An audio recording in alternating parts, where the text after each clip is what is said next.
चलिए, क्या आप लोग रेडी हैं? स्टार्ट करते हैं, ठीक है। सबसे पहली चीज ट्रांसफॉर्मेशंस। सॉरी, स्पेलिंग गलत। ट्रांसफॉर्मेशंस होता क्या है, आप लोग ऑलरेडी पहले कुछ ना कुछ इसके बारे में देखे ही होंगे। एंड ट्रांसफॉर्मेशंस ऐसा समझिए कि किसी भी इमेज के शेप में, साइज में, सॉरी पोजीशन में, साइज में, या फिर उनके एंगल में किसी तरह का चेंज करना, यानी किसी भी इमेज का शेप, सॉरी शेप नहीं, पोजीशन, साइज और एंगल, इन तीनों में से कोई भी चीज आप बदलते हैं तो बेसिकली आप उस पर ट्रांसफॉर्मेशन अप्लाई कर रहे हैं। तो जनरली हम लोग 5 टाइप का ट्रांसफॉर्मेशन पढ़ते हैं। सबसे पहला और बेसिक तो है, सबसे बेसिक कौन सा है? ट्रांसलेशन। क्या होता है ट्रांसलेशन में? एक एक ऑब्जेक्ट को ऑब्जेक्ट को एक एक पॉइंट से पॉइंट से दूसरे दूसरे पॉइंट पॉइंट तक मूव तक मूव करता है, करता हूँ। ऑब्जेक्ट जो है पोजीशन अपना प्रीवियस पोजीशन को छोड़ के अगर वो यहाँ पे है तो वो मूव करके कहीं यहाँ आ जाता है, राइट। तो इसको आप बोल सकते हैं चेंज इन पोजीशन, ठीक है, चेंज इन पोजीशन। दूसरा क्या है ट्रांसलेशन के बाद? रोटेशन। रोटेट।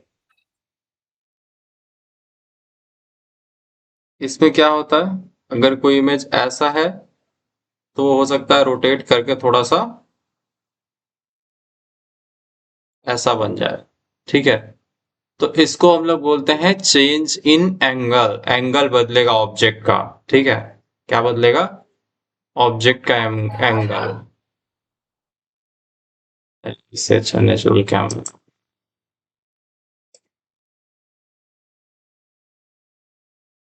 क्लिक। चलो, रोटेशन के बाद नेक्स्ट है आपका क्या था थर्ड? इसके इसमें क्या होता है?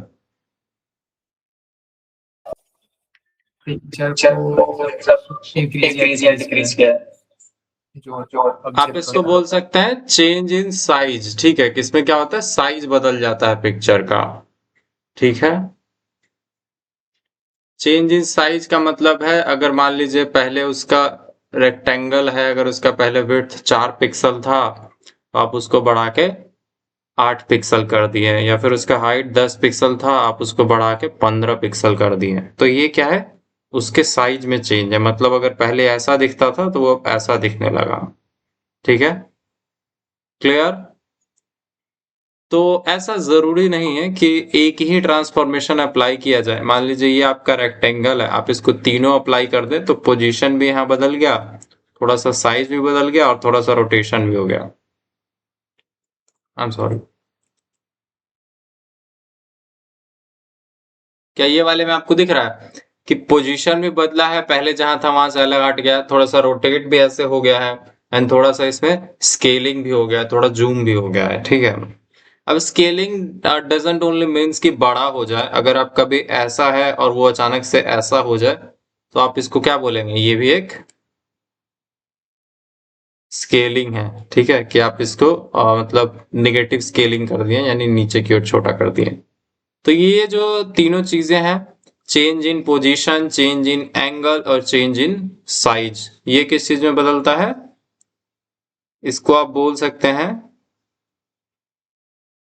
ब्लू से लिख देता है, चेंज इन पोजीशन। रोटेशन में क्या होता है, चेंज इन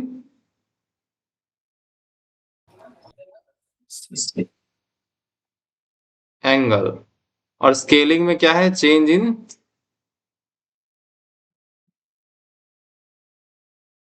साइज। अब इसके बाद दो और हैं जो इनसे डिराइव्ड होते हैं। पहला क्या है, रिफ्लेक्शन। क्या होता है रिफ्लेक्शन में? मिरर इमेज बनाता है। जस्ट मिरर इमेज बनाता है। फिर नेक्स्ट क्या है, शेयरिंग। शेयरिंग। इसको शेयरिंग बोलिए तो ज्यादा अच्छा है, जहां तक हमको पता है इसको शेयरिंग ही कहते होंगे। क्या होता है इसमें? यहाँ पे हम लोग एक पर्टिकुलर क्या बोलते हैं, एक उसको क्या बोलते हैं यार, कोऑर्डिनेट बोलते हैं ना कि वैल्यू बोलते हैं।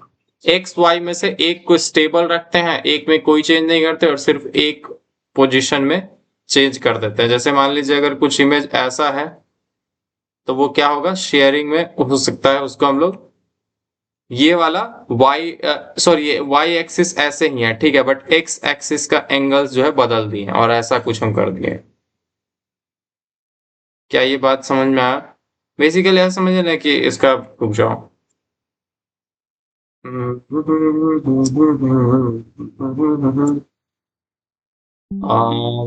क्या करना है हमको, चैट जीपीटी, आजा भाई चैट जीपीटी।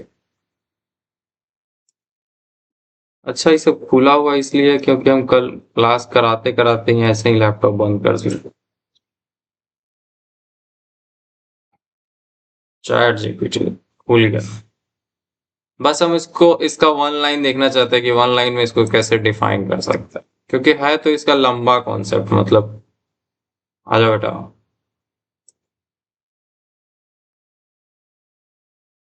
वो I can write for sharing.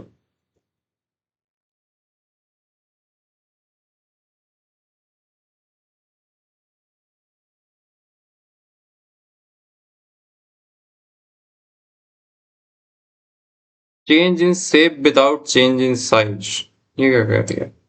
You can also write transformation formula कि आप x is equal to X plus S H X into Y, Y complement Y, Y dash is Y. मतलब वही बोले कि x में आप क्या करते हैं, कोई एक चेंज करते हैं बट y को एज इट इज रखते हैं। ये आपका x शेयरिंग में होता है। x शेयरिंग में क्या होता है, x शेयरिंग में आप x को चेंज करते हैं बट y को एज इट इज रखते हैं। बट अगर आप y शेयरिंग देखेंगे तो उसमें y को थोड़ा सा चेंज करते हैं और x को चेंज नहीं करते। एक तरह से स्केल करना ही समझ लीजिए कि उसको आप इंक्रीमेंट कर रहे हैं, y को इंक्रीमेंट या डिक्रीमेंट कर रहे हैं, बट x को कोई चेंज नहीं कर रहा है। क्या ये बात समझ में आया? तो जैसे इसमें देखिए कोई साइज बदला क्या, नहीं बदला ना, बट एक्चुअल में इसका शेप बदल गया। पहले रेक्टेंगल था, पैरेललोग्राम दिखने लगा, ठीक है। तो इसमें क्या लिखेंगे, चेंज इन शेप। बेसिकली यहाँ पे आप इसको बोल सकते हैं उसका शेप बदल जाता है, उसका आकार बदल जाता है। जो पहले रेक्टेंगल दिख रहा था वो बाद में पैरेललोग्राम दिखने लगा। साथ में यहाँ पे नोट करना जरूरी है, विदाउट चेंजिंग साइज। क्लियर है? बिना साइज को चेंज किए हुए एग्जैक्टली आप उसके शेप में कोई चेंज ला रहे हैं, दैट इज योर शेयरिंग, ठीक है। और शेयरिंग में ये भी याद रखेंगे, दो टाइप का शेयरिंग होता है 2D में, एक्स शेयरिंग और वाई शेयरिंग। एक्स शेयरिंग में क्या होता है, इसको लिख दिया जाए, अभी बाकी सब पे भी बात करेंगे, बट हाँ देखिए, जो आपका x है ना, इसमें आप S H X into Y. अब एस एच एक्स क्या है कि आप x में कितना शेयरिंग चाहते हैं, मतलब थोड़ा सा चेंज चाहते हैं, वो चीज y में गुना कीजिए, इससे आपको x का नया पोजीशन मिल जाएगा। अब सेम है, y डैश के लिए कुछ नहीं करना, जो पिछला y था वही y रहेगा, हर पॉइंट के लिए यही चीज करना है। तो इसको आप इसको y शेयरिंग बोल दीजिए,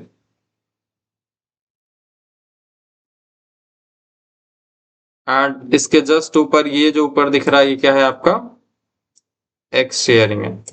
बस याद रखने वाला बात इतना ही है कि एक्स शेयरिंग में एक्स में चेंज होता है, एक्स में अपडेट होता है, और वाई शेयरिंग में वाई में चेंज होता है या वाई में अपडेट होता है। ठीक है कि नहीं?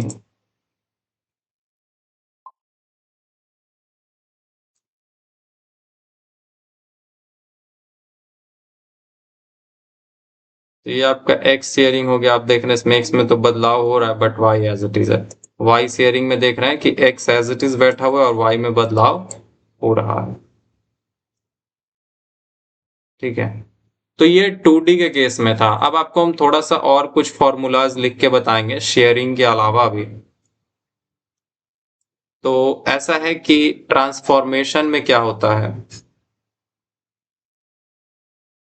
सॉरी ट्रांसफॉर्मेशन नहीं, ट्रांसलेशन है ना सबसे पहला। इसमें क्या होता है, आपका जो नया मतलब क्या बोलते हैं उसको, एक्स डैश बोलिए या वाई डैश बोलिए, ये कैसे निकलता है, आप इसको अगर मैट्रिक्स फॉर्म में लिख रहे हैं तो X नया plus कोऑर्डिनेट T। निकलेगा। आप पहले x क्या था, ठीक है, एंड y क्या था, इसमें आप क्या जोड़ेंगे कि x में कितना T दूरी X plus Y। भगाना है और y में कितना दूरी भगाना, ठीक है। तो एक्चुअली ये आपका क्या है कि क्या चेंज होने वाला है, क्या ट्रांसलेशन होने वाला है, translation in x direction, translation in y direction, यानी x डायरेक्शन में लेफ्ट या राइट कितना लेना, हो सकता है -3 है मतलब लेफ्ट लेगा, +3 मतलब इधर राइट लेगा, और y मतलब कि y में कितना ऊपर नीचे। क्या ये बात समझ आया? तो ये आपका ट्रांसलेशन था। अब हम डायरेक्टली ना नोट्स पे चले आते हैं क्योंकि हमको लगता है वो ज्यादा इजी है, उसमें सब लिखा हुआ है। अब हम लिख लिख के करेंगे तो फिर बहुत दिन महीने साल गुजर जाएंगे। यही है ना ग्राफिक्स 10 गेस। ट्रस्ट में हम बहुत साल ग्राफिक्स का गेस बनाए हैं, बट ये वाला अब तक का सबसे बेस्ट है। मतलब 10 क्वेश्चन में लगभग इस सिलेबस को बिठाना बड़ा मुश्किल था।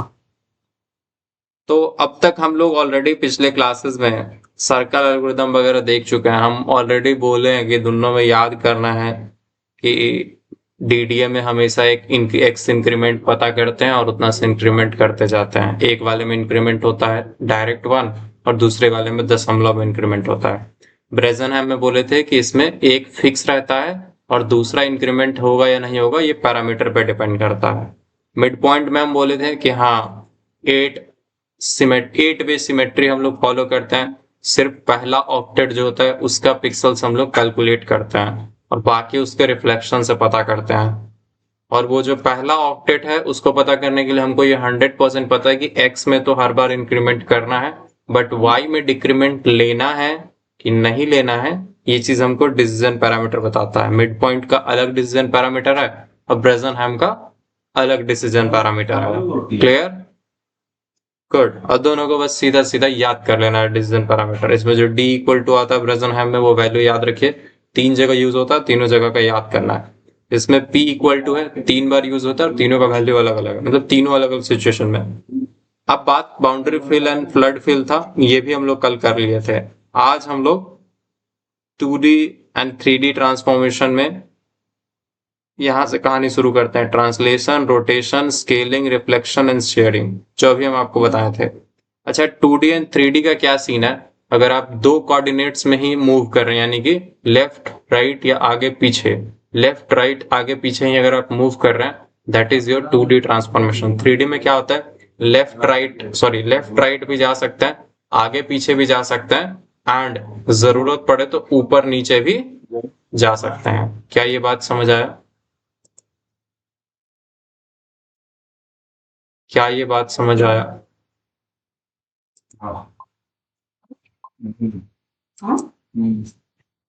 नहीं नहीं। चलो फिर प्रोजेक्शन तो आपको हम कल बताए थे, टाइप्स ऑफ प्रोजेक्शन अभी देखेंगे। अभी 2 ही क्वेश्चन देखने वाले हैं, तो हम डायरेक्टली उधर जंप करते हैं। और यकीन मानिए इससे क्वेश्चन रहेगा ही रहेगा, ठीक है, तो इसको दिल से सीरियस लीजिएगा। तो लिखना शुरू करते हैं कभी कि ट्रांसफॉर्मेशन एक प्रोसेस है जिसमें कि change in position, size, orientation और शेप ऑफ एन ऑब्जेक्ट, यानी किसी भी ग्राफिकल ऑब्जेक्ट का size, shape, position, orientation change करना ही ट्रांसफॉर्मेशन कहलाता है। ये कंप्यूटर ग्राफिक्स में बहुत ज्यादा यूज होता है मूव, रिसाइज, रोटेट और रिफ्लेक्ट कराने के लिए। बेसिक 5 ट्रांसफॉर्मेशन है, ट्रांसलेशन, रोटेशन, स्केलिंग, ये बेसिक है। और ये जो दोनों है ना, ये दोनों बेसिकली ऊपर वाले दोनों से डिराइव्ड है। तो रिफ्लेक्शन एंड शेयरिंग, क्या ये बात समझ आया? Reflection and sharing. Actually reflection में क्या होता है, रिफ्लेक्शन में आप अगर थोड़ा प्रेम से नोटिस करेंगे तो रिफ्लेक्शन में कुछ नहीं होता है। कोई भी इमेज जो होता है किसी एक एक्सिस के अलोंग यहाँ पे होता है और वो अचानक से ट्रांसलेट होकर कहीं और चला जाता है। क्या ये बात समझ आया? और शेयरिंग में भी कुछ ऐसा ही होता है, वो एक तरह से रोटेशन ही होता है, बट सिंगल एक ही एक्सिस पे होता है और एक एक्सिस को सेम रखा जाता है। तो इसीलिए रिफ्लेक्शन एंड शेयरिंग को हम लोग डिराइव ट्रांसफॉर्मेशन में बोलते हैं, और ट्रांसलेशन मतलब कि यहाँ से उठ के यहाँ चलेगा, या रोटेशन की ऐसे था और उसको ऐसे कर दिया, या फिर स्केलिंग के ऐसे था हम इसको ऐसे बड़ा कर दिया, या फिर ऐसे इसको छोटा कर दिया। तो ये चीज क्या है, आपका स्केलिंग है। ये बेसिक चीजें हैं। बात करते हैं ट्रांसलेशन क्या होता है। This moves an object from one position to another without changing its size और शेप। ट्रांसलेशन क्या करता है, कोई भी साइज वगैरह शेप साइज बिना चेंज किए एक पोजीशन से लेके दूसरी जगह। इसका फॉर्मूला है कि x डैश यानी नया x कोऑर्डिनेट मतलब नया x एक्सिस पे पोजीशन कैसे मिलेगा, x में tx जोड़ दी जाएगी। पुराना x क्या था और x में अब कितना मूव करना है, मतलब पहले x में क्या था, ऐसा समझिए 2 पॉइंट पे था या 2 पोजीशन पे, बट उसमें आप 2 स्टेप और बोले कि ऐड करना है तो हो सकता है 4 पे चला जाएगा बढ़ के। ठीक है, सेम y के केस में कि पहले मान लीजिए y में 4 पे था, आप उसमें बोल दिए +3, वो ऊपर 7 पे बैठ जाएगा। समझें? देखिए, अगर आपको सीधा ऊपर ले जाना है अपने ऑब्जेक्ट को तो आप क्या बोलेंगे, y में कुछ प्लस करेंगे, जबकि x में 0 रखेंगे, 0 ऐड करेंगे कि डायरेक्ट ऊपर जाए। बट आपको ऊपर के साथ साथ थोड़ा इस साइड भी ले जाना है तो आप दोनों में x और y दोनों में प्लस करेंगे। ठीक है, तो यहाँ पे बोल रहा है कि tx क्या है आपका, ट्रांसलेशन इन x डायरेक्शन है, और ty क्या है, ट्रांसलेशन इन y डायरेक्शन। मतलब ऐसा समझिए x डैश और y डैश नया पता करना है किससे, पुराने x से और पुराने y से। मतलब नया x और पुराना x, नए x में क्या जोड़ेंगे कि सॉरी पुराने x में क्या जोड़ेंगे कि नया वाला x आ जाएगा, तो बस tx। पुराने वाले यहाँ पे y गड़बड़ लिख के, पुराने वाले y में ऐसा क्या जोड़ेंगे कि नया वाला y मिल जाए, तो बात है ty का। क्लियर है? तो इसका एडवांटेज कुछ लिखे हुए, ऑब्जेक्ट का पोजीशन बदलता है, शेप एंड साइज नहीं बदलता है, और बहुत सिंपल ट्रांसफॉर्मेशन है। सबसे सिंपलेस्ट यही है, सीधा जोड़ दो मिल जाएगा। नेक्स्ट आता है rotation. Rotation turns an object around a fixed point called pivot. तो इसमें क्या होता है, एक फिक्स्ड पॉइंट से वो मूव करके, मतलब कुछ ऐसा है और ये इसी पिवट पे क्या करता है, ये थोड़ा ऐसे रोटेट हो जाता है, राइट। तो इसमें क्या होता है, एक्स डैश कैसे निकलता है, X cos theta minus Y sine theta, और वाई डैश कैसे निकलता है, X sine theta plus Y cos theta. Clear है? देखो ऐसे याद रखना, 3D में X Z सेम होता है। क्या इस rotation rotation 3D 3D Z का भी सेम होता है ना एंगल एंगल उसका। जेड एक्सिस पे भी थोड़ा सा रोटेट कर दिया, तो अभी देखेंगे आगे 3D वाला हमको देखना पड़ेगा, बट पहले ये वाला कर लेते हैं। एग्जाम में मोस्ट ऑफ द केसेस में पूछेगा तो आपसे 2D ही पूछेगा, 3D में बहुत ज्यादा लिखना पड़ जाता है एक्स वाई जेड। क्या कहते हैं, घबराइए मत, देखेंगे उसको, बहुत समय, 1 घंटा बहुत होता है। देखिए, तो हम बोल रहे हैं एक्स डैश पता करने के लिए x लिख लीजिए और y लिख लीजिए, और पहले वाले में x डैश पता करते टाइम cos, ठीक है, cos थीटा इधर लिखिए और इधर माइनस में साइन थीटा लिख दीजिए। मतलब पहली बार cos sine, cos minus sine, और दूसरी बार sine theta plus cos theta. क्या ये याद करना इजी है? कुछ घबराना नहीं है, एक्स वाई लिख लेना है, ठीक है। फिर इधर cos थीटा, इधर sin थीटा, फिर इधर sin थीटा, इधर cos थीटा, पहले वाले माइनस, दूसरे वाले प्लस। सो इसमें क्या होता है, जो थीटा है आपका क्या है, एंगल ऑफ रोटेशन है, कि आपको 90 डिग्री रोटेट करना है, 45 डिग्री, 35 डिग्री, उसके हिसाब से क्या निकलेगा, x का नया वैल्यू निकलेगा। मतलब ऐसा समझिए, x का वैल्यू पहले 3 था, ठीक है, तो आप जब उसमें x cos थीटा अगर आप मानते हैं 1 थीटा 1 डिग्री मान के चल रहा है, और तो इधर भी साइन थीटा आएगा, तो आपको पता है साइन थीटा और कॉस थीटा का वैल्यू आप निकाल सकते हैं। तो इसके लिए ना हम आपको एक बेसिक चीज रिकमेंड करेंगे कि मतलब कोई एक वैल्यू याद कर लीजिए, cos 1 या cos 30, इस सब का वैल्यू हम लोग पढ़े थे ना। अरे साइन कॉस का वैल्यू नहीं है तो इसको छोड़ देना, बस सिंपल इतना लिख देना, ये वाला फॉर्मूला, और where theta is equal to angle of rotation. Advantage क्या है, ये सब ऑब्जेक्ट का ओरिएंटेशन चेंज कर देता है। हो सकता है ऐसे पोर्ट्रेट रहे वो लैंडस्केप बन जाए, या फिर ऐसे है पोर्ट्रेट और पूरा ऐसे मतलब 180 डिग्री ऐसे इंसान का सिर ऊपर था और सिर नीचे पैर ऊपर हो गया।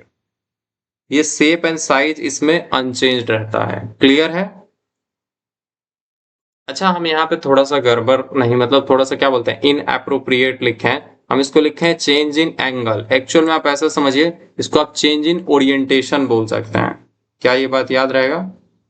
आप इसको बोल सकते हैं चेंज इन ओरिएंटेशन। ओरिएंटेशन समझते हैं ना?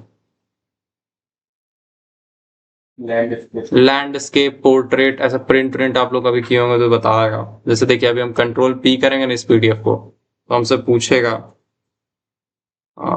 पेजेस, ओरिएंटेशन नहीं पूछा हमसे, इसको मोर सेटिंग्स में लेके जाते हैं। देखिए यहाँ पे ओरिएंटेशन पूछ रहा है ना कि आप पोर्ट्रेट रखना चाहते हैं, लैंडस्केप रखना चाहते हैं। पोर्ट्रेट मतलब ऐसा सीधा वाला होता है, लैंडस्केप कि 90 डिग्री टर्न। तो ये ओरिएंटेशन बहुत अच्छी चीज है। नेक्स्ट बात करते हैं स्केलिंग के बारे में। What is this scaling? Means change the size of an object by multiplying its coordinate by a scaling factor. Scaling factor मतलब ऐसे समझिए ना कि 2 गुना, 1.5 गुना, 3 गुना, या फिर 1/2 आधा कर दिए, या 1/4 मतलब 1/4 कर दिए। तो जनरली क्या करता है, पुराने x में sx मतलब x डायरेक्शन में कितना स्केल करना है और y डायरेक्शन में कितना स्केल करना है, उस हिसाब से दोनों को क्या करते हैं हम लोग, मल्टीप्लाई कर देते हैं। अगर x डायरेक्शन में 2 गुना करना है और y में 4 गुना करना है, तो sx आपका 2 होगा और sy आपका 4 होगा। और पुराने x, मान लीजिए पुराना xy 1,2 था, तो 1 में 2 गुना कर दिए और 4 को 2 में गुना कर दिया। इस तरह से आपको नया xy का वैल्यू मिल जाएगा। क्या ये बात समझ आया? गुड। अब आपका यहाँ पे sx क्या है? sx आपका स्केलिंग फैक्टर है अलोंग x एक्सिस, यानी x एक्सिस के अलोंग कितना स्केल करना है। और sy है आपका इसके अकॉर्डिंग स्केलिंग फैक्टर है। टाइप्स क्या है इसका? इनलार्जमेंट। इनलार्जमेंट मतलब ऑब्जेक्ट जो है पहले से बड़ा हो जाता है। दूसरा है रिडक्शन, यानी कि इमेज जो है पहले से, इमेज बोले या ऑब्जेक्ट बोले, पहले से छोटा हो जाता है। क्या ये बात समझ आया? तो अगर अभी हम थोड़ा सा आपको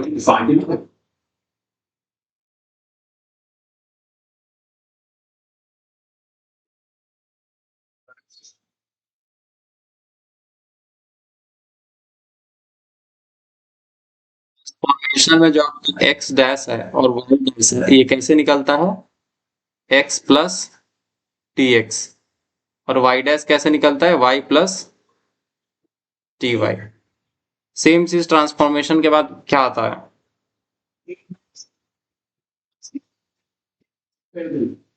रोटेशन में क्या होता है? इसमें भी एक्स डैश और वाई डैश ही निकालना है। निकलता कैसे है? X minus Y, X plus Y. अब इसमें क्या लिखना है? कॉस थीटा साइन थीटा, और इसमें क्या लिखना है? Sine theta cos theta. क्या ये बात याद है? अब इसका एग्जाम्पल भी एक एक करके देखेंगे, एक एक नंबर वाला, ठीक है। फिर आता है रोटेशन के बाद आपका आता है स्केलिंग। देखिए स्केलिंग और अरे बहुत हेवी गलती हुआ है यहाँ पे। ट्रांसफॉर्मेशन हम इसको बार बार लिख जाते हैं, एक्चुअल में ये ट्रांसलेशन है। क्या है ये? क्या है ये? ट्रांसलेशन। तो आप इसको क्या लिख सकते हैं कि नया एक्स डैश और नया वाई डैश कहते, कैसे पता चलेगा? पुराने एक्स में आप एस एक्स गुना कर दीजिए, ठीक है, और पुराने वाई में एस वाई।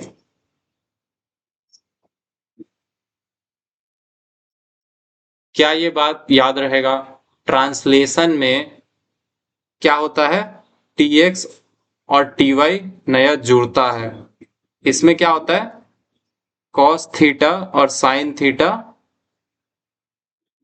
यूज होता है। और इसमें क्या चाहिए आपको? एस एक्स और एस वाई, यानी एक्स एक्सिस पे कितना स्केल करना है और वाई एक्सिस पे कितना स्केल करना है। क्या ये बात समझ में आया? किसी भी ऑब्जेक्ट को अगर आपको ट्रांसलेट करना है तो आप उससे पूछिएगा कि भाई एक बात बताइए, एक्स टी एक्स कितना है, मतलब एक्स डायरेक्शन में कितना ट्रांसलेट करना है, और टी वाई कितना है, मतलब वाई डायरेक्शन में कितना ट्रांसलेट करना है। रोटेशन मतलब अगर कोई बोलेगा कि आपको कोई मान लीजिए एक पॉइंट दे दिया, बोले इसको रोटेट करना है, तो आप उससे पूछेंगे ना कि बताओ कॉस थीटा कितना, और मतलब सॉरी थीटा बताओ कितना, कि कितना एंगल पे रोटेट करना है, हम बाकी देख लेंगे। समझ में आया? अगर कोई बोलेगा कि इसको स्केल करना है, तो आप बोलेंगे ना कि एक्स एक्सिस में कितना स्केल करना है और वाई एक्सिस में कितना स्केल करना है। समझे? मतलब ऐसा समझिए, एक तो या तो लेफ्ट वालों लोगों के लिए ऑब्जेक्ट बड़ा होगा या फिर सामने वालों के लिए, मतलब क्या बोलते हैं, जो फ्रंट बैक है उसके लिए। तो अभी हम आपको एक एग्जांपल बताते हैं। मान लीजिए एक पॉइंट है 1,2। अब सिंगल पॉइंट का ही हम लोग ट्रांसलेशन करते हैं। मान लीजिए 1,2 है, तो ये 1,2 क्या हो गया आपका, बेसिकली x इक्वल टू 1 हो गया और y इक्वल टू 2 हो गया। ठीक है, अब हम आपका ना tx ty बता देते हैं। अगर 100 रुपए का दिक्कत आएगी तो उनको बोलेगा 50 रुपए। tx ty हम बोल दिए कि x में ना आप 3 पिक्सल ट्रांसलेट कर दो और y में 4 पिक्सल। तो अब एक बात बताइए, आप अगर अभी कैलकुलेट करने जाएंगे नया x डैश और नया y डैश, तो आप क्या लिखेंगे? ओल्ड x1 था और उसमें tx कितना है, 3 ऐड कर दीजिए। y डैश के केस में क्या है, ओल्ड y2 था और इसमें 4 ऐड कर दीजिए, तो आपको रिजल्ट क्या मिला, 4 और 6। तो आप ये बोल सकते हैं कि नया जो रिजल्टेंट पॉइंट आएगा वो 4,6 आएगा। समझ में आया? बहुत आसान है, कुछ मुश्किल नहीं है इसमें।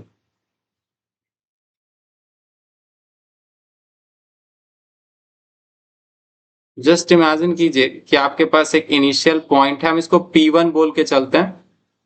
इनिशियल पॉइंट क्या है,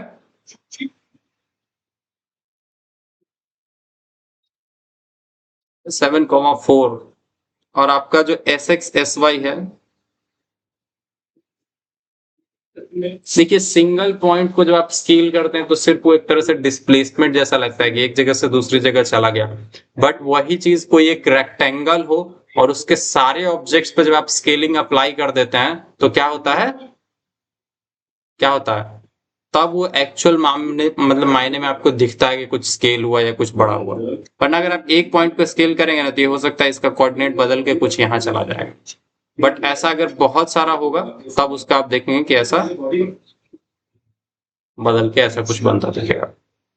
तो अभी SX SY मान लीजिए आपका है 3×4, तो आप नया P2 अगर कैलकुलेट करने जाएंगे तो उसके x डैश और y डैश कैसे निकलेगा, पुराना वाला था 7 4 और उसमें मल्टीप्लाई क्या करना है 3 और इसमें 4 मल्टीप्लाई करना है, 21 16, बेसिकली 21,16 ही आपका क्या है, नया P2, या फिर ऐसा बोल सकते हैं मतलब ट्रांस स्केलिंग के बाद ये जो पॉइंट आया।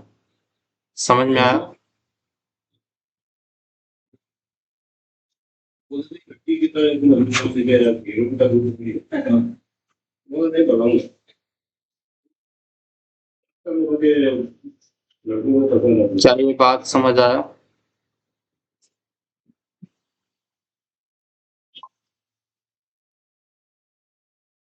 तो स्केलिंग में जो भी आपका स्केल, इसको स्केलिंग वेक्टर बोलते हैं, SX और SY को स्केलिंग वेक्टर बोलते हैं कि कितना स्केल करना है।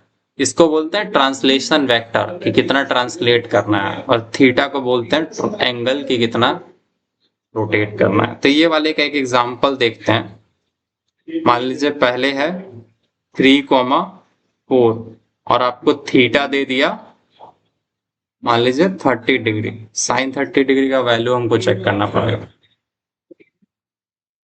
तो मान लीजिए ये पहला पॉइंट तो दे दिया कि 3,4 है, ठीक है, क्या होगा साइन 30 का कितना होता है,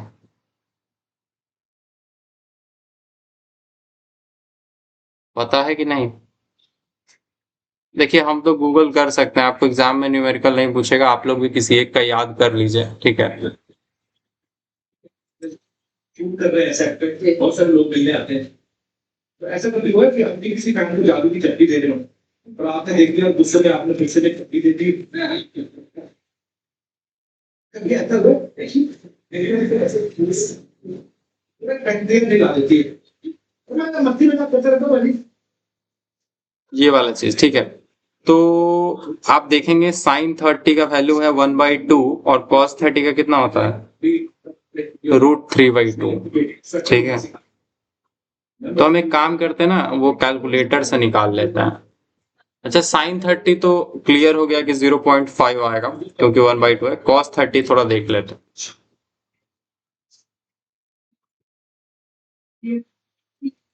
अरे कैलकुलेटर करना होगा, कैलकुलेटर एग्जाम में अलाउड नहीं है तो आप लोग भूल जाइएगा, ऐसा आप लोग कुछ कर पाएंगे।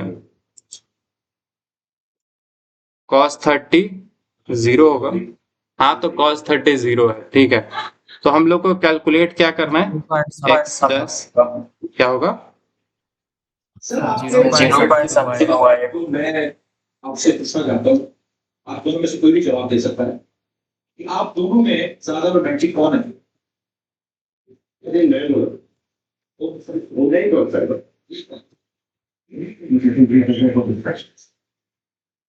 ये है क्या 0.14 वाला?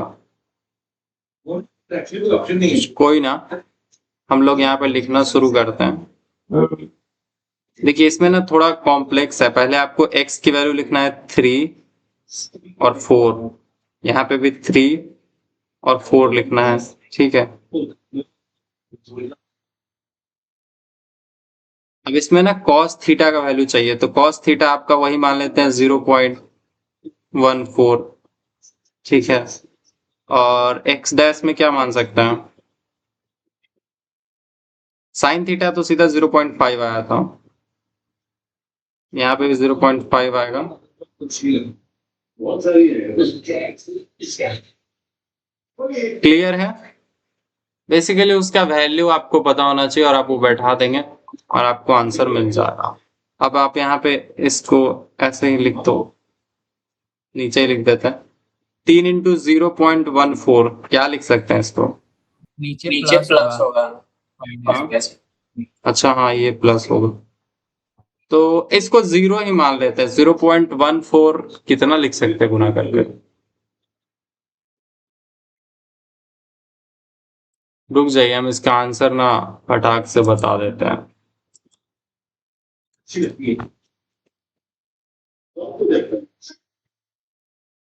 रोटेट द पॉइंट, क्या था वैल्यू 3,4, फिर क्या है थीटा। सच्ची पांडे अली फजल हमारा दस्तूर हम सत्य के तो जनरली रोटेशन सबसे सिंपल है, इसमें आपको एक कोऑर्डिनेट मिलता है, ये बोल दिया cos 30 का वैल्यू √3/2 होता है, इसका 1/2 है, कैलकुलेट किए 3 इंटू √3/2, 4 इंटू 1/2, तो x समवेयर अराउंड 0.598 आया और जो y को कैलकुलेट किया तो 4.964 आया। आप इसको जब प्लॉट करने जाएंगे तो फाइनल आंसर y डैश।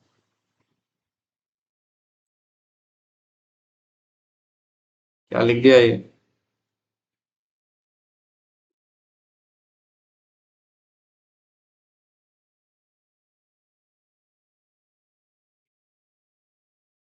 आज यही आंसर है 0.598 या फिर 4, मतलब ऐसा समझिए 0 कॉमा समवेयर, इसको आप राउंड ऑफ करेंगे तो ये 0 हो जाएगा x का वैल्यू और ये राउंड ऑफ करके 5 हो जाएगा, तो 0,5 पे नया पिक्सल प्लॉट होगा। क्या ये बात समझ में आया? अगर 3,4 पे था, सॉरी हाँ 3,4 था, तो इसको आप रोटेट करेंगे 30 डिग्री तो ये 0,5 पे कहीं आएगा। तो ऐसा नहीं है कि पूरा मतलब कैलकुलेशन आपको पूछा जाएगा एग्जाम में, बट हाँ फिर भी एक तैयारी के लिए याद रखेंगे तो ज्यादा आसान है। ट्रांसलेशन रोटेशन सॉरी ट्रांसलेशन में स्केलिंग इजी है, रोटेशन में थोड़ा आपको याद रखना पड़ेगा। ठीक है, अब रिफ्लेक्शन, रिफ्लेक्शन भी इजी है। ठीक है, रिफ्लेक्शन बोलता है creates the mirror image of an object about axis. ऐसे बोलता है reflection about X axis, reflection about Y axis, reflection about origin, reflection about line y equal to x। बोल दिया 4 तरह का रिफ्लेक्शन होता है, मेरे हिसाब से आप ये 2 भी लिख दीजिएगा तो काफी है। इसमें क्या होता है देखो, बहुत सिंपल है। मान लीजिए ये x एक्सिस है, सॉरी इसको y एक्सिस बोलते हैं ना, ये आपका x एक्सिस है और ये आपका y एक्सिस है, ऊपर लिखते हैं ना। एक्स और वाई है ना। तो मान लीजिए कोई पॉइंट यहाँ पे है, आप इसको 1,3 बोल दीजिए, ठीक है। 1,3 की इधर 1 है और इधर 3 डिस्टेंस है, क्लियर है। तो अगर y एक्सिस के अलोंग रिफ्लेक्शन की बात करेंगे तो क्या होगा, यहाँ पे कहीं पॉइंट बनेगा, यानी y एक्सिस के अलोंग रिफ्लेक्शन का मतलब है y एक्सिस के अबाउट रिफ्लेक्शन का भी यही मतलब है कि एग्जैक्टली y को आप मिरर मानिए और इसके अपोजिट साइड लिख दीजिए, तो यहाँ पे कितना आएगा, x में तो कोई चेंज नहीं होगा। देखिए जब भी आप y के अलोंग रिफ्लेक्शन करेंगे ना तो x में कोई चेंज नहीं होगा, एज इट इज रह जाएगा, जबकि ये -3 हो जाएगा। समझ में आया? सॉरी सॉरी सॉरी, हमें उल्टा लिख दिया।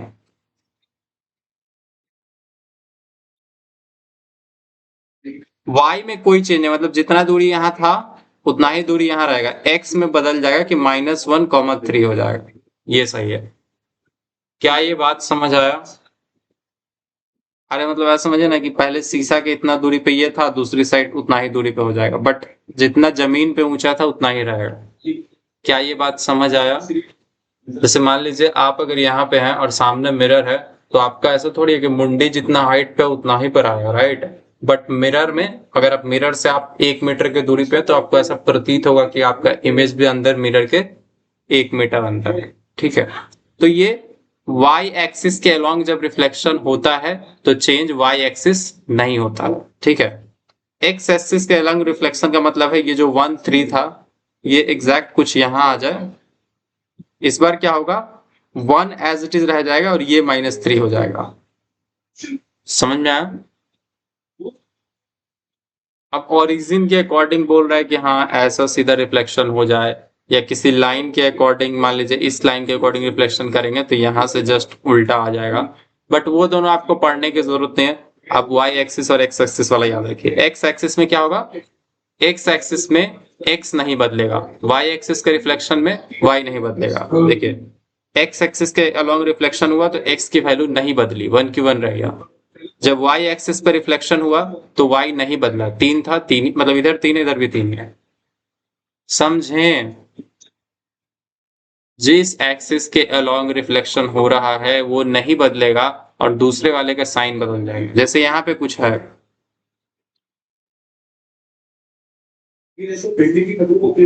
ये मान लीजिए -5 है, -3 है, तो इसका रिफ्लेक्शन इस साइड कितना होगा, +5, 3। Does that make sense?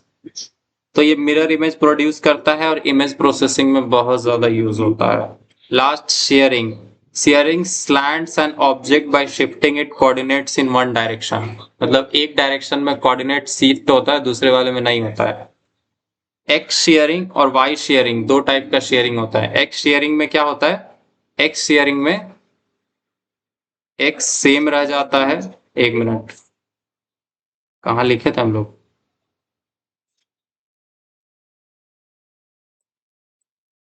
हाँ सॉरी, यहाँ पे ना एक गड़बड़ है कि एक्स शेयरिंग में हम लोग एक्स को वो करते हैं, मतलब चेंज करते हैं, और वाई एज इट इज रहता है, ये ऐसे याद रख सकते हैं। और वाई शेयरिंग में हम लोग वाई को चेंज करते हैं और एक्स एज इट इज रह जाता है। अब यहाँ पे देखिए वो जो चेंज करने का काम है, ऐसा किया कि ओल्ड वाई में क्या जोड़ा, S H Y into X, यानी कि कितना वाई शेयरिंग करना है उतना एक्स में गुना कीजिए और वही चीज वाई में ऐड कर दीजिए।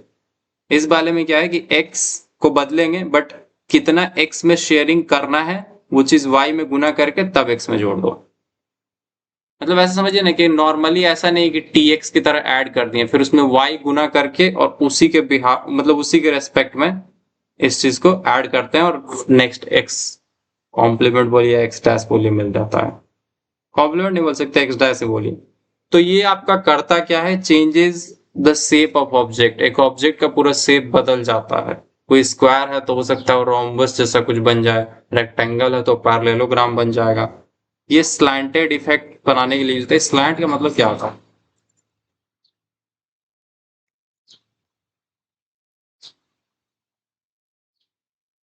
तिरछा होना, हाँ तो वही चीज तिरछा करने के लिए यूज होता है, ठीक है। किसी चीज को ऐसा आड़ा टेढ़ा कर दिया। अब बात करते हैं 2D और 3D ट्रांसफॉर्मेशन क्या होता है। तो 2D transformation is applied to object having x and y coordinate. 2D उस पे लगता है जिसमें x और y है। अभी पीछे वाला जो पांचों देखे ये सारा 2D का एग्जांपल था। It is use to move rotate in two dimensional, मतलब टू डायमेंशनल ऑब्जेक्ट पे आप कर सकते हैं। ये सब क्या क्या लिखे पता। 3D क्या है, इसमें आपका 3 कोऑर्डिनेट हो जाता है x y z, मतलब हर पोजीशन हर पॉइंट का एक x होगा कि ये लेफ्ट राइट में कहाँ पे आता है, एक y होगा यानी कि आगे पीछे में कहाँ आता है, साथ में एक z भी होगा कि ये ऊपर कितना है ये नीचे कितना है z एक्सिस से। तो इसका अलग अलग एप्लीकेशन है। 2D में सिर्फ x y होता है, इसमें x y z होता है। प्लेन फिगर्स पे अप्लाई होता है ये सॉलिड ऑब्जेक्ट्स, जैसे कि मतलब प्लेन फिगर मतलब क्या होता है, 2D में आप कोई सर्कल या कोई क्या कहते हैं रेक्टेंगल पे कुछ कर सकते हैं, जबकि 3D कैसे शेप्स पे अप्लाई होगा, क्यूबॉइड पे, पता है ना, क्यूबॉइड या क्यूब है या कोई स्फेयर है, गोला है, उस सब पे अप्लाई होता है 3D ट्रांसफॉर्मेशन। तो जनरली आप बस याद रखिए 2D फिगर्स पे अप्लाई होता है और 3D ऑब्जेक्ट्स पे, मतलब सॉलिड ऑब्जेक्ट्स पे। सिंपल कैलकुलेशन है, इसका ज्यादा कॉम्प्लेक्स है। 2D ग्राफिक्स और ड्राइंग में यूज होता है, ये जनरली मॉडलिंग और एनिमेशन में यूज होता है। 2 डायमेंशनल व्यू है, इसमें 3 डायमेंशनल व्यू हमको मिलता है। अब नीचे आप देखेंगे तो ये एक हम फोटो लगाए हैं, इसमें लगभग हर बकवास हर तरह का मतलब लिखा हुआ है वो। ये देखिए पहले एक्स वाई था, अब ये next X plus T X Y से ये कहीं और आ गया। तो नेक्स्ट एक्स कॉमा वाई कैसे मिलता है, एक्स प्लस टी एक्स और X plus T Y, sorry Y plus T Y करके आपको मिल जाएगा। अब यहाँ पे आप देखेंगे कि तीनों में ऐड हो रहा है, X Y Z tends to, मतलब एक्स वाई जेड बदलेगा, X plus T X, Y plus T Y, Z plus T Z. ठीक है, मतलब उसमें 3 एक्सिस जुड़ता था, इसमें 4 एक्सिस जुड़ जाएगा, सॉरी उसमें 2 एक्सिस जुड़ता था, इसमें 3 एक्सिस जुड़ जाएगा। इसमें स्केलिंग में क्या है, एस एक्स एस मतलब एक्स एस एक्स को एस एक्स में गुना करेंगे, एस वाई को वाई में। अब इसमें वही चीज 3 हो जाएगा, एस एक्स को एक्स में किए हैं, एस वाई को वाई में किए हैं, एस जेड को जेड में किए हैं। ठीक है, तो ये तीनों एक्सिस के अकॉर्डिंग स्केल होगा। रोटेशन में इसमें सिंपल था जो आप देखें, बट इसका फॉर्मूला लिखा, इसमें तीनों एक्सिस पे रोटेशन हो सकता है। एक मिनट,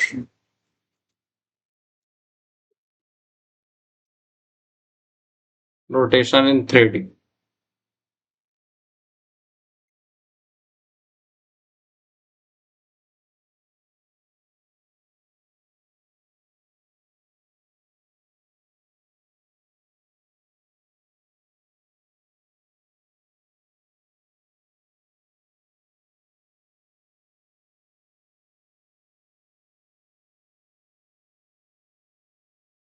गॉड,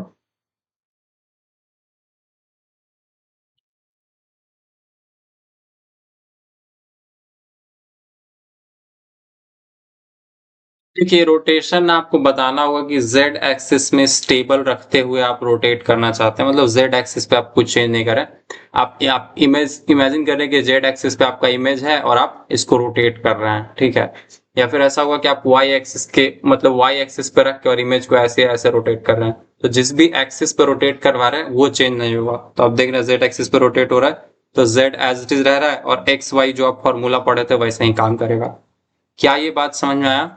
अगर रोटेशन अलोंग एक्स एक्सिस हो, सॉरी जेड एक्सिस हो रहा है, मतलब जेड एक्सिस को एक सरफेस मान के, और फिर आप मतलब जेड ये वाला होता है ना जमीन, जेड जमीन होता है, तो इसको सरफेस मान के अगर आप रोटेट करें तो जेड में कोई चेंज नहीं आएगा जेड एक्सिस में, और बस इमेज का एक्स या वाई कोऑर्डिनेट बदलेगा।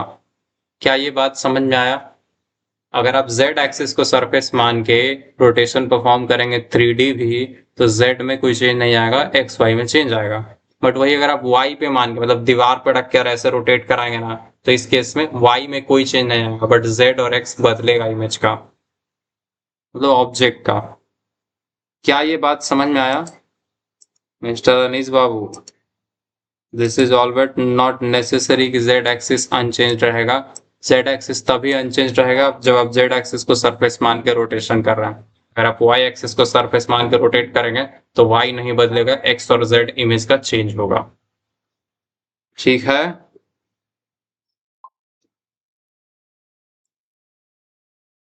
मतलब जब आप z एक्सिस के अलोंग रोटेशन कर रहे हैं तो एक्स वाई बदलेगा बट z आपका अनचेंज्ड रहेगा, यानी बदलेगा नहीं। कहाँ है और फिर रिफ्लेक्शन आप देख लें, इसमें अलग अलग है। एक्स एक्सिस के अलोंग रिफ्लेक्शन किए तो नीचे इमेज बनेगा, वाई एक्सिस के अलोंग रिफ्लेक्शन किए तो लाइन के लेफ्ट साइड, ओरिजिन के अराउंड करेंगे तो ये ओरिजिन है, ये इसके नीचे बन जाएगा, ठीक है। अबाउट अ लाइन मतलब ये लाइन है और इसका ठीक उल्टा करना है तो यहाँ पे कुछ आएगा। ये लाइन क्या है, मतलब ऐसा ही लाइन के दो दो एग्जांपल दे रखा। अब रिफ्लेक्शन 3D में क्या होता है, 3D में रिफ्लेक्शन भी सिंपल है, अगर नीचे बनाएंगे तो z एक्सिस माइनस में चला जाएगा। क्या ये बात समझ में आया? जैसे अगर किसी का एक्स वाई पता है, यहाँ पे एक्स वाई पता है बट एक्स वाई चेंज नहीं करना, आपको सीधा इसका नीचे रिफ्लेक्शन चाहिए, तो आपको एक्स वाई जेड जो भी यहाँ पे वैल्यू आया था ना, नीचे जाइए और एक्स वाई सेम रखिए और जेड को निगेटिव कर दीजिए। मतलब ऐसा समझिए, जिस एक्सिस के अलोंग मतलब जिस चीज को सरफेस मान के रिफ्लेक्शन बनाया जा रहा है वही चीज निगेटिव हो जाएगा। क्या ये बात समझ में आया? रिफ्लेक्शन का एक प्राइम रूल है कि जिसको भी सरफेस माने हैं, ठीक है, अगर आप क्या कहते हैं, अच्छा नहीं, आप मिरर अगर y एक्सिस को एक मिरर मान लिए हैं तो आपका x जो होगा ना वो निगेटिव हो जाएगा, मतलब वो अनचेंज रहेगा। जिसको भी आप मिरर माने हैं वो अनचेंज रहेगा, जैसे ये y है ये चेंज नहीं होगा, बाकी ये वाला जो चीज है उधर चला के चेंज। अब ऐसा ही सब के बारे में देख लीजिएगा, ज्यादा कुछ है नहीं। अब प्रोजेक्शन की बात करते हैं, ठीक है। प्रोजेक्शन एक प्रोसेस है जिसमें 3 डायमेंशनल ऑब्जेक्ट को एक 2 डायमेंशनल सरफेस पे दिखाते हैं। मतलब कोई बहुत बड़ा सा क्या बोलते हैं फुटबॉल है, उसको एक नॉर्मल स्क्रीन पे एक 2D सरफेस पे कैसे दिखाएंगे। It converts 3D coordinate into 2D coordinate so that the objects can be viewed easily. Projection is widely used in graphics, CAD, FAD जो भी है। तो दो तरह का प्रोजेक्शन होता है, पहला होता है पैरेलल प्रोजेक्शन और दूसरा होता है पर्सपेक्टिव प्रोजेक्शन। पैरेलल प्रोजेक्शन में क्या होता है, all projection lines projectors are parallel to each other, the size of the objects remain unchanged regardless of its distance from the viewer. Parallel projection में क्या होता है, जैसे मान लीजिए ये रुमाल है, ठीक है, और ये रुमाल मेरे को इस कंप्यूटर के स्क्रीन पे दिखाना है, तो जितना बड़ा ये रुमाल है ना, तब अगर इसका हम यहाँ पे इस पे मेजर कर ले 3 सेंटीमीटर, तो हम जो इस कंप्यूटर स्क्रीन पे ड्रॉ करेंगे वो exactly 3 centimetre width, 3 centimetre height, ऐसा एग्जैक्ट हम दिखा दें तो इसको हम लोग क्या बोलेंगे, पैरेलल प्रोजेक्शन। इसका पहचान कैसे होगा कि अगर आप यहां से आप एक लाइन रिलेट करता हुआ ले जाएं स्क्रीन पे, तो वो लाइन इस बाहरी दुनिया का जो ये ऑब्जेक्ट है और कंप्यूटर पे जो ऑब्जेक्ट बना है उसका ये लाइन इससे मीट कर जाए, ये लाइन इससे मीट कर जाए, मतलब हर पॉइंट के लिए लाइन स्क्रीन से डायरेक्टली मीट कर रहा हो। क्या ये बात समझ में आया? तो इसमें जितना बड़ा आपका रियल वर्ल्ड में ऑब्जेक्ट होगा उतना ही बड़ा उसमें इमेज बनेगा। अच्छा एक बात बताइए, ये रुमाल के लिए तो हम ऐसा कर सकते हैं, बट क्या हम बहुत बड़े से पहाड़ का सारा प्रोजेक्शन लाइन मीट करा सकते हैं? मतलब ऐसा समझिए, एक पहाड़ का सारा प्रोजेक्शन लाइन मीट नहीं करा सकते, तो उसको हम लोग कैसे प्रोजेक्शन लाइन ऐसे छोटा करना पड़ता है, तो ऐसे तिरछा जाके एक पॉइंट पे it appears to be meeting at a point, ठीक है।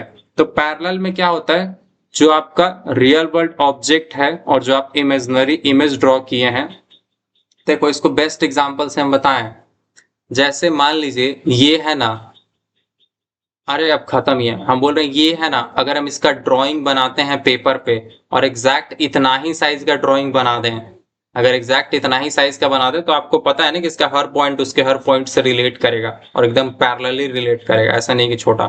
बट अगर हम इसका एक आधा वाला मतलब इसका समझे ना 50% साइज का सेम ऐसा दिखने वाला ड्राइंग बना दे, तो हमको इसको इससे रिलेट कराना पड़ेगा थोड़ा, इसको इससे, तो वो चीज पर्सपेक्टिव वाले में आ जाता है।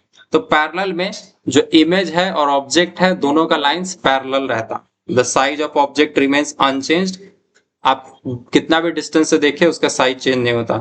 पर्सपेक्टिव वाले में देखेंगे, all projection lines meet at a single point called the center of projection. Objects that are further away appear smaller and giving a realistic view.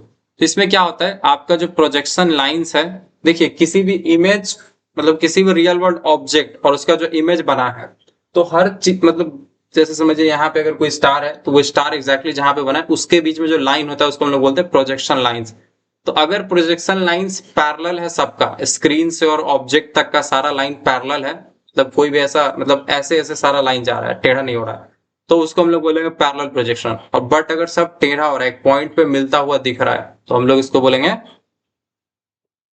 क्या, पर्सपेक्टिव प्रोजेक्शन। ठीक है, इसमें एक सेंटर ऑफ प्रोजेक्शन होता है जहां पे ऐसा लगता है कि सब जाके मीट हो रहा है।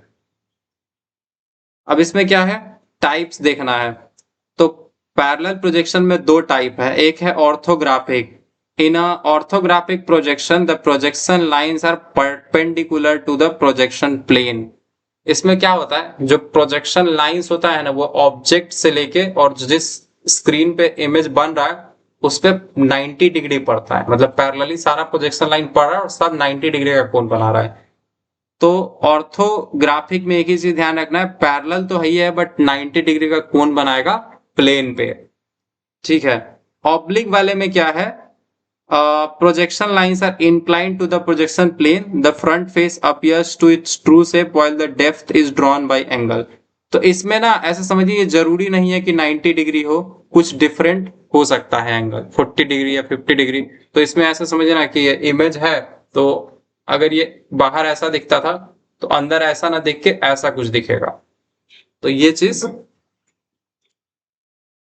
क्या बोलते हैं, पैरेलल का ही दूसरा टाइप है ऑब्लिक। एडवांटेजेस क्या है पैरेलल का, इसमें एक्चुअल साइज हमको मेंटेन हुआ मिलता है, ड्रॉ और इजी मतलब ड्रॉ करना इजी है, इंजीनियरिंग एप्लीकेशन के लिए अच्छा है, इससे रियलिस्टिक व्यू नहीं मिलता, डेप्थ और परसेप्शन नहीं पता चलता इमेज का, बस एग्जैक्ट जितना साइज का रियल वर्ल्ड में उतना ही साइज का बन जाता है। पर्सपेक्टिव में तीन चीजें, वन पॉइंट में ऐसा पता चलता है कि हाँ जो प्रोजेक्शन लाइन है वो ऐसा फील होता है कि एक पॉइंट पे जाके मीट कर रहा है, जैसे कि रेलवे ट्रैक्स वगैरह। 2 पॉइंट मतलब प्रोजेक्शन लाइन ऐसा फील होता है कि 2 पॉइंट पे जाके मिल रहा है। ठीक है, ऑब्जेक्ट हैज 2 वैनिसिंग पॉइंट, मतलब 2 जगह ऐसा लग रहा है कि मीट कर रहा है। जैसे आप किसी बिल्डिंग का कॉर्नर देख रहे हो तो ऐसा लगेगा कि 2 प्रोजेक्शन लाइंस मतलब 2 पॉइंट्स पे जाके मिल कर रहा है। 3 है कि ऐसा लग रहा है कि 3 पॉइंट पे जाके प्रोजेक्शन लाइंस मीट कर रहा है, अभी आगे इमेज में देखेंगे। तो इससे आप पर्सपेक्टिव वाले से याद रखेंगे, रियलिस्टिक इमेज बनता है, डेप्थ वगैरह आपको दिखता है, हाइट वगैरह पता चलता है, और ये गेम एनिमेशन में बहुत ज्यादा यूज होता है। डिफरेंस याद रखिएगा पैरेलल और प्रोजेक्शन पर्सपेक्टिव में। तो पैरेलल क्या है, प्रोजेक्टर्स आर पैरेलल, या फिर प्रोजेक्शन लाइन जो होता है पैरेलल होता है, इसमें projector meet as a single point, मतलब जो भी प्रोजेक्शन लाइंस होता है वो एक सिंगल पॉइंट पे ऐसा लगता है कि जाके मिल हो रहा है, मतलब वो रेज जो है लाइट का रेज एक जगह पे लग रहा है कि मीट हो रहा है। ऑब्जेक्ट इसमें साइज सेम रहता है पैरेलल प्रोजेक्शन में, इसमें साइज बिगर या स्मॉलर हो सकता है। ठीक है, does not provide a realistic view, इससे कोई रियलिस्टिक व्यू नहीं मिलता, इससे हमको रियलिस्टिक 3D व्यू मिलता है। इंजीनियरिंग में यूज होता है, ये रियल वर्ल्ड एनिमेशन फोटोग्राफ में यूज होता है। ये सिंपल है, कॉम्प्लेक्स है। अब एग्जांपल देखो, ऑर्थोग्राफिक, आप एग्जैक्ट इसका पैरेलल यहाँ पे देख रहे हैं, बट इसमें क्या है, इसका फ्रंट व्यू नहीं आके थोड़ा सा ऐसा, मतलब थोड़ा सा ये वाला फेस भी आ रहा है और ये वाला फेस भी आ रहा है, मतलब पैरेलल तो है बट इमेज ऐसा थोड़ा सा टेढ़ा है, मतलब इमेज ने ऑब्जेक्ट को टेढ़ा करेंगे तो मिल जाएगा। 1 पॉइंट में ऐसा लगता है कि सब जाके एक सिंगल पॉइंट पे मीट कर रहा है, और ये ऐसा लगता है 2 पॉइंट पे मीट कर रहा है, मतलब ये इमेज ऐसा लग रहा है कि इधर भी पूरा हो रहा है इधर भी। और अगर आप इसी चीज को कैसे हम ये बताएं भाई, मेरे पास एक लूडो छक्का होता तो दिखा पाते हैं। देखिए 1 पर्सपेक्टिव में क्या होता है, अगर हम आपको सामने से ये दिखाएं तो आपको ऐसा लगेगा कि इसका जो लाइन है वो पीछे आके कहीं यहाँ पे मीट कर रहा होगा यहाँ पे। ठीक है, बट अगर यही चीज हम आपको थोड़ा ऐसे दिखाएं तो आपको लगेगा कि ये 2 जगह जाके मीट कर रहा है, बट अगर हम थोड़ा ऐसे दिखाने लग जाए तो आपको लगेगा कि 3 जगह जाके मीट कर रहा है। तो यही चीज पर्सपेक्टिव है। ठीक है, एंड प्रोजेक्शन है। नेक्स्ट क्लास में हम लोग मल्टीमीडिया के बारे में बात करेंगे, आज रात वाले क्लास में। ठीक है, कि कितना अलग अलग तरह का मल्टीमीडिया होता है, और फिर एक सी प्रोग्राम देखेंगे चेस के लिए। ये वाला इजी है, एक लूप चलता है 0 से 8 तक, अंदर भी एक लूप चलता है 0 से 8 तक, और जब तक i plus j divide by 2 is not equal to 0, मतलब जहां जहां पे i प्लस जे को डिवाइड किए हैं 2 से, और अगर वो 0 आ रहा है, ठीक है, तो आप उसको व्हाइट से फिल करेंगे, अदरवाइज ब्लैक से फिल करेंगे। और ये क्या है, बार एक्सरसाइज। अच्छा, ये साइड में लाइन बनाने के लिए शायद यूज किया। फिर लास्ट में गेट सी एच और क्लोज ग्राफ है। इस तरह से इसका एल्गोरिदम वगैरह भी लिखा हुआ है, तो ये आप देख लीजिएगा। ये पता नहीं नेक्स्ट टाइम से आ गया था। और पीवाईक्यू देखेंगे तो लगभग जितना है आपको लगेगा। कंप्यूटर ग्राफिक्स आज कर ही लिए थे, वीडियो किए थे, सीड फिल। अच्छा, सीड फिल एल्गोरिदम जो आप लोग फ्लड फिल पढ़े थे ना, फ्लड फिल जो प्रीवियस कलर के हिसाब से काम करता है, उसी को सीड फिल भी बोलते हैं। Bitmap graphics, eclipse generation algorithm, mid point, ये थोड़ा हम लोग नहीं कवर किए हैं। But rotation reflection, 3D transformation, cathode ray tube, CRT, multimedia components, ये सब लगभग हम लोग डिस्कस किए। ठीक है, नेक्स्ट ईयर में देखेंगे तो interactive graphics, passive graphics, CRT, chess का प्रोग्राम, सर्कल का एल्गोरिदम लिखना है तो मिड पॉइंट या ब्रेजन है, दोनों में से कोनो लिख दे सकता है। कंप्यूटर ग्राफिक्स का एप्लीकेशंस, पहले क्वेश्चन में ही ये दोनों आप अगर फर्स्ट क्वेश्चन पिए होंगे तो ये 2 क्वेश्चन कर सकता है। डीडीए का एल्गोरिदम लिखना है, देखें उसमें मतलब प्रोग्राम लिखना है। अब एल्गोरिदम को प्रोग्राम में कैसे बनाना है, नहीं आएगा तो सिर्फ एल्गोरिदम में लिख दीजिएगा, मार्क्स तो मिल जाना चाहिए। ब्रेजन है एल्गोरिदम, ठीक है। फिर ट्रांसफॉर्मेशन, फिर है आपका पॉलीगन। अब ये कर्व वाला चीज है, एक क्वेश्चन ऐसा जरूर रहेगा, चाहे वो आपको एलिप्स से पूछ दे या कर्व से पूछ दे, वो माथा का दर्द है, उसमें ज्यादा दिमाग नहीं लगाइएगा। मन करे तो याद कर लीजिए, रटने में आ जाए तो। फिर कंप्यूटर ग्राफिक्स, ये तो हर साल पूछता है। फ्लड फिल, बाउंड्री फिल पूछ रहा है। अच्छा, बाउंड्री फिल और फ्लड फिल में डिफरेंस क्या है? तो बाउंड्री फिल में जो आपका पिक्सल होता है वो हमेशा मतलब जो भी आप गेट पिक्सल करते हैं वो बाउंड्री फिल में बाउंड्री कलर से कंपेयर करते हैं, और फ्लड फिल में क्या करते हैं, प्रीवियस कलर से कंपेयर करता है। फिर मिड पॉइंट सर्कल है, ट्रांसफॉर्मेशन है, रोटेशन शेयरिंग वगैरह है, मल्टीमीडिया है, ये सब क्वेश्चन है। ठीक है, इसको छाप लीजिएगा। एलसीडी, कैरम बोर्ड, अच्छा ये कैरम बोर्ड पूछ दिया बे, गलती से पूछ दिया होगा। कैरम बोर्ड बनाना बड़ा आसान नहीं है। Thank you, good night, next class में मिलेंगे। आसान है सर। क्या? कैरम बोर्ड बनाना भी